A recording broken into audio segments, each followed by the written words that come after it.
Hello મિત્રો, તો કેમ છો તમે બધા? મજામાં? તો તમારું બધાનું ફરી એકવાર સ્વાગત છે આપણા નવા બ્લોગ વિડીયોમાં.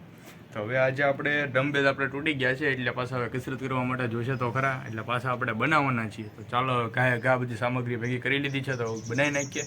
અને ફૂલ લોક જોઈ લેજો ને લાઈક સબસ્ક્રાઈબ કરવાનું ભૂલતા નહીં. ચાલો ઉતાવળે બનાવી નાખીએ.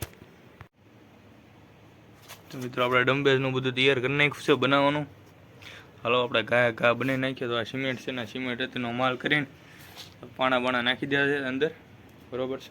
ઘા અને ભરી દઈએ એટલે તડકો છે તો સુકાઈ જાય, સુકાવો એટલે બરોબર છે. ચાલો ઘા ઉતાવળે કરી નાખીએ.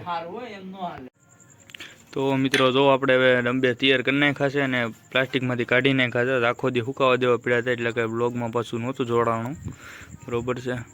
જો એક ભાગ જ તૈયાર છો છે, થઈ ગયા ને એક નંબર, કાંઈ ઘટે નહીં. આવે જો બીજા ક્યાં ગયો સરિયો, આ બીજું મોટું આખું તૈયાર થઈ ગયું છે, બરોબર છે. તો લાઇટમાં થોડુંક લઈ જઈએ. હવે આમાં કદાચ પાર્ટ 2 થાય, બરોબર છે, કારણ કે જે આને બીજો ભાગ કાલે ભરશું આપણે. આમાં આજ તો આખો દીવી જો હુકાવાની વાઇટ ઝોનમાં જો તો એ લુક આવી ગયો એક નંબર. ને બાપુ બહુ ઝાઝા એવી થાય છે, પણ કાંઈ વાંધો નહીં, હાલ છે.